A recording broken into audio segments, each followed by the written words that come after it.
Recipe पाहण्याआधी चॅनेलला subscribe आणि लाईक करा। तर आज आपण इथे पाहणार आहोत उपासाचे घेवर। तर घेवर बनवण्यासाठी इथे एक भांडं घेतलं आहे आणि 1 चमचा तूप इथे गरम करून घेतलं आहे। त्यानंतर इथे बर्फ घेतला आहे।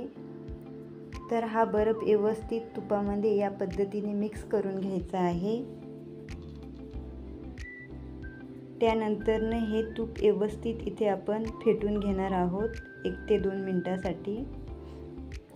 तर 1 ते 2 मिनिटांनी तुम्ही पाहू शकता एकदम मस्त अशी तुपाची लोणी तयार झाली आहे। तर इथे आपण राजगिराचं पीठ घेणार आहोत 1 वाटी। राजगिराचं पीठ उपासाला चालतं। त्यानंतर इथे अर्धी वाटी रताळ्याचं पीठ घेणार आहोत। तर दोन्ही पीठ व्यवस्थित मिक्स करून घ्यायचं आहे। दोन्ही पीठ मिळून इथे 1 वाटी पीठ झालं आहे।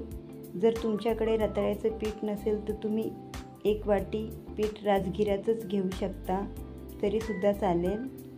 त्यानंतर इथे चवीपुरतं उपासाचं मीठ घेतलं आहे। तर याला व्यवस्थित या पद्धतीने मिक्स करून घ्यायचं आहे। त्यानंतर इथे मी 1 वाटी दूध घेतलं आहे। तर दूध एकदम पण नाही घालायचं आहे, जितकी गरज आहे तिथपर्यंतच इथे दुधाचा वापर करायचा आहे। तर या पद्धतीने जेवढं हवे तिथपर्यंतच दूध घालायचं आहे आणि हे पीठ व्यवस्थित मिक्स करून घ्यायचं आहे, म्हणजे फेटून घ्यायचं आहे। त्यानंतर इथे 1 वाटी मी एकदम थंड पाणी घेतलं आहे, जे फ्रीजमध्ये ठेवलेलं पाणीसुद्धा आपण इथे किती गरज आहे तितकंच घ्यायचं आहे, एकदम असं नाही घालायचं आहे। तर हे पीठ आपण इथे 2 ते 3 मिनिटांसाठी व्यवस्थित फेटून घेणार आहोत। तर इथे 2 ते 3 मिनिटं झाले आहे आणि व्यवस्थित पीठ आपलं फेटून झालं आहे। तर 2 ते 3 थेंब इथे लिंबाचा रस घेतला आहे आणि थोडीशी केसर घेतली आहे। केसर तुमच्याकडे नसेल तर तुम्ही नका घेऊ तरी पण चालेल। तर इथे मस्त असा बेटर आपला तयार झाला आहे। तर घेवर बनवायला घेऊया। घेवर बनवण्यासाठी कढाईमध्ये तेल गरम करून घेतलं आहे। त्यानंतर इथे मी गोल चक्री घेतली आहे, म्हणजे आपला घेवर मस्त गोल बनतो। त्यानंतर 1-1 थेंब या पद्धतीने बेटर सोडायचं आहे। 1 चमचाभर बेटर घेतलं आहे आणि 1-1 थेंब या पद्धतीने सोडायचं आहे। त्यानंतर लाटण्याने मधोमध या पद्धतीने जागा बनवायची आहे, म्हणजे गोल अशी इथे जागा बनवून घ्यायची आहे। त्यानंतर परत इथे 1 चमचाभर 1-1 थेंब असं बेटर इथे सोडायचं आहे। तर इथे 3 चमचे बेटर लागलं आहे 1 घेवर बनवण्यासाठी।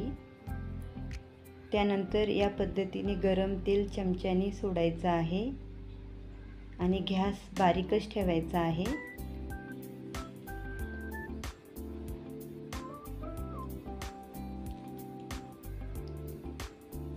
तर परत इथे बेटर सोडल्यानंतर लाटण्याने या पद्धतीने जागा तयार करायची आहे।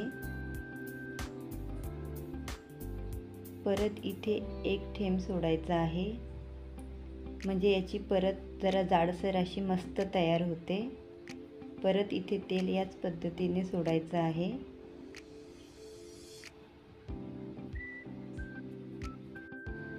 तर इथे तुम्ही पाहू शकता एकदम मस्त असा लालसर कलर आला आहे, म्हणजेच आपला घेवर इथे तयार झाला आहे। तर सांडशीने या पद्धतीने चक्री पकडायची आहे आणि लाटण्याने हलक्या हाताने या पद्धतीने घेवर काढायचा आहे। तर हा घेवर या पद्धतीने इथे आपण काढून घेऊया। तर तुम्ही इथे पाहू शकता एकदम लालसर असा मस्त जाळीदार आपला घेवर तयार झाला आहे। आणि तुम्ही इथे पाहू शकता कोण बघून बोलणारच नाही की हा घेवर उपासाचा आहे, इतका मस्त झाला आहे आणि खूपच छान असा घेवर तयार झाला आहे। तर इथे आपण साखरेचं पाणी बनवून घेणार आहोत। त्यासाठी इथे चवीपुरतं साखर घ्यायची आहे आणि ही साखर इथे आपण भाजून घेणार आहोत. साखर वितळेपर्यंत इथे व्यवस्थित भाजून घ्यायची आहे. तर तुम्ही इथे पाहू शकता साखर मस्त अशी आपली वितळली आहे. तर इथे मी 1.5 ग्लास पाणी घेतलं आहे. त्यानंतरनं ही साखर पूर्णपणे आपण इथे वितळून देणार आहे पाण्यामध्ये, म्हणजे विरघळून देणार आहोत. त्यानंतर इथे चवीपुरतं 1 चमचा इलायची पावडर आणि थोडीशी केसर घेतली आहे. तर या पद्धतीने साखरेचं पाणी बनवल्यामुळं काय होतं, एकदमच हे साखरेचं पाणी चविष्ट बनतं आणि कलरसुद्धा छान येतो.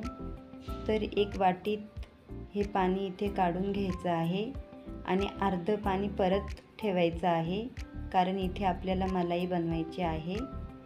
तर मलाई बनवण्यासाठी इथे 1 कप दूध घेतलं आहे. 1 उकळी आल्यानंतरनं गॅस बारीक करायचा आहे. त्यानंतरनं इथे 1 चम्मच इलायची पावडर घेतली आहे. तर इथे 4 चम्मच मी दूध पावडर घेतली आहे. तर ही दूध पावडर व्यवस्थित मिक्स करून घ्यायची आहे.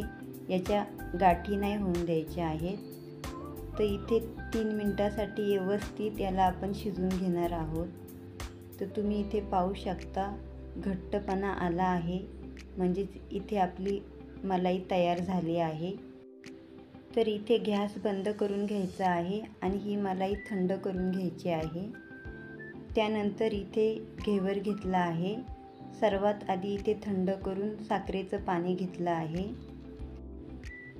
त्यानंतरनं थंड झालेली मलाई घ्यायची आहे, ती सोडायची आहे या पद्धतीने घेवरवरती.